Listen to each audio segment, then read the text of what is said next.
સૌથી પહેલા વાત કરવી છે એક મહત્વપૂર્ણ સમાચાર જે સુરતથી સામે આવી રહ્યા છે। સુરતના ભૂતિયા ડિમોલેશનને લઈને આ સૌથી મોટા સમાચાર। નાસિરનગરની 1267/3 ની જમીન કોર્પોરેશનની નથી। આ ઘટસ્ફોટ થયો છે, આ ખુલાસો થયો છે। આ જમીન કોર્પોરેશનની નથી પરંતુ ગલુબેન પાલિયાના નામની છે, એટલે કે ખાનગી માલિકીની આ જમીન છે અને તેના નામ પાસેથી જમીન સેતુબંધ ઇન્ફ્રાના ભાગીદારોએ ખરીદી હોવાનો પણ ખુલાસો થયો છે। વર્ષ 2025માં 1267/1 1267/2 ની જમીને સેતુબંધ ઇન્ફ્રાએ ખરીદી હતી। સિટી સર્વે વગર ગેરકાયદેસર રીતે ડિમોલેશન કરવામાં આવ્યું હોવાનો ઘટસ્ફોટ થઈ રહ્યો છે। સુરતથી આ ભૂતિયા ડિમોલેશન બાબતે આ સૌથી મહત્વપૂર્ણ સમાચાર। પાલિયા ડેવલપર પ્રોજેક્ટ માટે પીવીસી અરજીમાં ઘટસ્ફોટ થયો। મકાનો તોડીને જમીન હડપવાનો ખેલ હોવાની હાલ તો ઉગ્ર ચર્ચા થઈ રહી છે।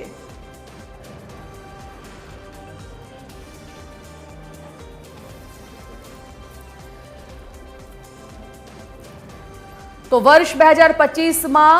1267/2 ની જમીન સિટી સર્વે વગર ગેરકાયદેસર રીતે ડિમોલેશન કરવામાં। સુરતથી ભૂતિયા ડિમોલેશન મામલે સૌથી મોટા સમાચાર આપને જણાવી દઈએ। મકાનો તોડી જમીન હડપવાનો ખેલ હોવાની અત્યારે તો ઉગ્ર ચર્ચા ચાલી રહી છે। ફોન લાઈન પર સંવાદદાતા સુરતથી દિવ્યેશ પરમાર લાઈવ જોડાઈ ગયા છે। દિવ્યેશ પાસેથી વિગતો જાણીએ। દિવ્યેશ, જે પ્રકારે સુરતમાં ભૂતિયા ડિમોલેશન મામલે સૌથી મોટો ખુલાસો થયો છે, પહેલા તો જે દબાણ હટાવવા દેવામાં આવ્યું, જે ડિમોલેશન કરવામાં આવ્યું, તેમાં 1267/3 ની જે જમીન છે એ કોઈ મહાનગરપાલિકાની જમીન નથી પરંતુ ખાનગી માલિકીની ગલુબેન નામના બહેનની આ જમીન તેમના નામે હોવાની જમીન આ બહાર આવી છે। સૌથી પહેલા જાણીએ આખો મુદ્દો શું છે અને આ આખી વિગત બહાર કઈ રીતે આવી?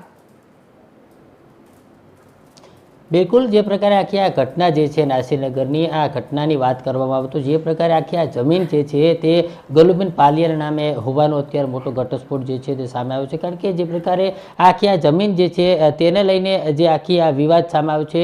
જે પ્રકારે પાલિકા જે છે તે કહી રહી છે કે પોતાની જમીનમાં જે ગેરકાયદેસર દબાણ હતું તે દૂર કરવામાં આવ્યું છે, પરંતુ હકીકતમાં મોટો ખુલાસો એ થયો છે કે આ જમીન જે છે તે ગલુબેન પાલિયાની છે। આપણી સાથે સિનિયર પત્રકાર આપણા વહાબભાઈ છે, એમની સાથે વાત કરીશું। વહાબભાઈ, જે પ્રકારે આખો મામલો સામે આવ્યો છે, કઈ રીતે આખી આ જાણ થઈ ને કઈ રીતે આ કોની જમીન છે અને કઈ રીતે સામે?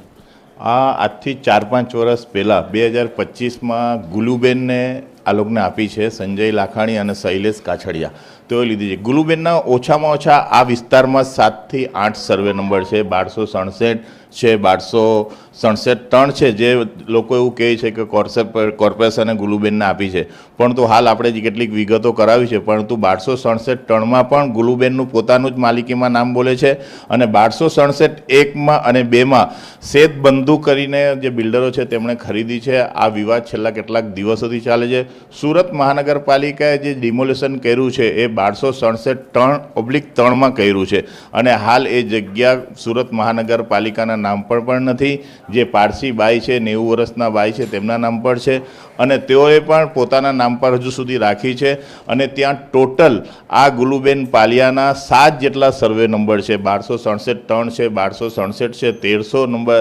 1371 છે, એવા અલગ અલગ નંબરો તેમના છે અને તેઓના 7 જેટલા સર્વે નંબરો આ વિસ્તારમાં છે ને છેલ્લા કેટલાક વર્ષોથી આ જે બિલ્ડરો છે તેમના દ્વારા કેટલીક સર્વે નંબરો ખરીદવામાં આવ્યા છે। 2025માં કેટલીક જગ્યા ગુલુબેન પાસેથી આ બિલ્ડરોએ લીધી છે અને હાલ જેટલી જગ્યા બાકીમાં છે તે પણ બિલ્ડરો દ્વારા ખરીદવામાં આવી છે તેવું સૂત્રો દ્વારા જાણવા મળ્યું છે। આ ટોટલ 3000 જેટલા કરોડનો આ પ્રોજેક્ટ છે અને આજુબાજુ વિસ્તારમાં જેટલી પણ ઝૂંપડપટ્ટી વિસ્તાર છે, જે 40 થી 50 વર્ષથી લોકો અહીં રહેતા હતા, તેઓને રાતોરાત ડિમોલેશન કરવામાં આવ્યું છે, જેમાં સુરત મહાનગરપાલિકાના અધિકારીઓ અને પોલીસ અધિકારીના મેળા પીપળામાં થયું હોય તો જ શક્ય છે। કારણ કે આટલું મોટું ડિમોલેશન હાલમાં પણ સુરત મહાનગરપાલિકાના કમિશનર એમ નાગરાજન તેઓ ગાણ ગાઈ રહ્યા છે કે હજુ સુધી અમને ખબર નથી આ ડિમોલેશન કોણે કર્યું છે, પરંતુ આ એક તરીકે એવું જોવા જઈએ તો સુરત મહાનગરપાલિકા અને પોલીસ ઢાંક પીછોડા કરવા માટે મીડિયા સાથે પણ જે વ્યવહાર કરી રહી છે તદ્દન ખોટું છે। બિલકુલ,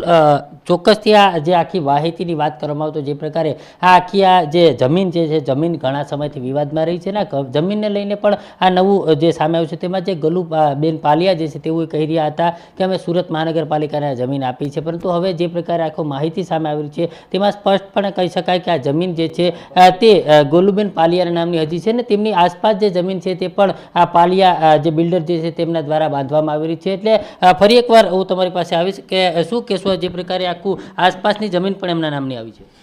ગુલુબેનની જે આસપાસ જેટલી પણ જગ્યા છે ને એ ગુલુબેનના નામે જ છે અને આજથી 2 વર્ષ પહેલાં આ જ જગ્યા પર કેટલાક બિલ્ડરોએ આ મોટા પ્રોજેક્ટો જે આજુબાજુ કર્યા છે ત્યાં પણ ઝૂંપડપટ્ટી જ હતી અને આજથી 3-4 વર્ષ પહેલાં કેટલાક ભાજપના આગેવાનો અને કાર્યકરોએ અને એક માજી કોર્પોરેટર કોંગ્રેસના તેમના પુત્રના પણ વિડીયો વાયરલ થયા હતા કે જે ઝૂંપડપટ્ટીમાં લોકો રહેતા હતા તેમને કોઈને 1 લાખ રૂપિયા, કોઈને 2 લાખ રૂપિયા, કોઈને 80,000 રૂપિયા જેવું લોકોનું ક્ષેત્રફળ હતું, માપદંડ હતું તેવી રીતે લોકોને પૈસા તેઓએ આજથી 3-4 વર્ષ પહેલાં પણ કેટલીક ઝૂંપડપટ્ટીઓ ત્યાં ખાલી કરાવવામાં આવી હતી ત્યારે લોકોને પૈસા આપીને તેઓએ ખાલી કરાવી હતી, પરંતુ આ વખતે જે કામ કરવામાં આવ્યું હતું ને તે રાતોરાત કરવામાં આવ્યું હતું અને કોઈને પણ જાણ કર્યા વગર આ ડિમોલેશન કરવામાં આવ્યું છે, જેના કારણે સુરત શહેરમાં આ ભૂતિયા ડિમોલેશન તરીકે નાસીરનગર ખૂબ જ ચર્ચામાં જોવાઈ રહ્યું છે। બિલકુલ, પણ જે આસપાસની જે જમીનો આવેલી છે જમીનોની વાત કરીએ તો ત્યાં પણ જે પ્રકારે આ પાલિયા અત્યારે જે બિલ્ડિંગ ચાલી રહી છે, બાંધકામ ચાલી રહ્યું છે તેને લઈને હાલમાં સુરત મહાનગરપાલિકાએ બાજુમાં જે પ્રોજેક્ટ ચાલી રહ્યો છે તેનો કોઈ પણ જાતનો પ્લાન પણ પાસ નથી, માત્ર માટી પુરાણ માટે તેઓએ નોટિસ આપી છે। આટલો વિવાદ થયા પછી પણ બિલ્ડરોએ પોતાનું કામકાજ ચાલુ જ રાખ્યું છે। આટલા દિવસો થઈ ગયા છે, મીડિયાએ આટલી હાઇલાઇટ આપી છે, તે છતાં પણ આ જાડી ચામડીના અધિકારીઓ દ્વારા કોઈપણ પ્રકારનું તેઓનું પ્રોજેક્ટ પણ રોકવામાં આવ્યું નથી અને છેલ્લા કેટલાક દિવસોથી આ જે બાજુમાં જેટલા પણ હાઈરાઇઝ બિલ્ડિંગ બની રહ્યા છે તે મૂળ માલિક ગુલુબેન જ છે, ત્યારબાદ તેમને લેવામાં આવી છે, ખરીદવામાં આવી છે અને ગુલુબેન પાલિયાને પણ ટુકડા રૂપિયા આપીને તેઓ દસ્તાવેજ કરાવી રહ્યા છે। હાલમાં ગુલુબેનના ત્યાં આજુબાજુ વિસ્તારમાં 7 જેટલા સર્વે નંબર છે તે તમામ જગ્યા આ બિલ્ડરો દ્વારા ખરીદવામાં આવી છે અને હાલ તેઓ આ બાંધકામ કરી રહ્યા છે। પાલિકામાં જે પ્રકારે પ્રોજેક્ટ મૂકવામાં આવ્યો હતો તેમાં જે અન્ય બિલ્ડરોના નામ પણ સામે આવ્યા છે તેને લઈને શું કહેશો? જે પ્રકારે આ આખું ડિમોલેશન કરવામાં આવ્યું છે ત્યારે હજી સુધી જે પીવીસી જે માંગ કરી હતી, રજૂઆત કરી હતી તે હજી નથી મળ્યું પાલિકા તરફથી, તેમ છતાં હજી બાંધકામ ચાલી રહ્યું? છેલ્લા કેટલાક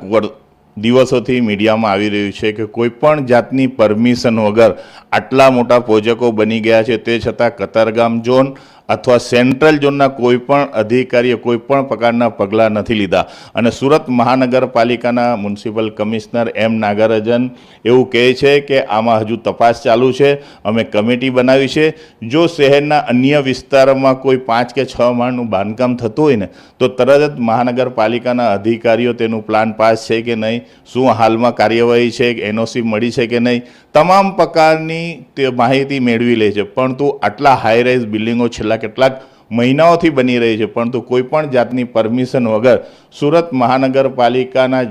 જાડી ચામડીના અધિકારીઓને કોઈ પણ જાતની પડી નથી, જેના કારણે આ એક ભૂતિયા ડિમોલેશન પણ કરવામાં આવ્યું છે, જેમાં સુરત મહાનગરપાલિકાના કેટલાક અધિકારીઓ અને પોલીસના અધિકારીઓ પણ મળેલા હોય તેવું હાલ માની રહ્યું છે। આ જે ગુલબેન પાલિયા જે છે તેમનો એક વિડીયો પણ સામે આવ્યો હતો, તેમાં ટુકડે બોલે છે, એમાં સ્પષ્ટ દેખાઈ રહ્યું છે કે આ વિડીયો જે છે કાપીને બનાવવામાં આવ્યો છે અને શું લાગે કોઈનું દબાણ હોઈ શકે એવું વાત ચાલે? આ વિડીયો જે બનાવવામાં આવ્યું છે તેમાં પણ ચોક્કસપણે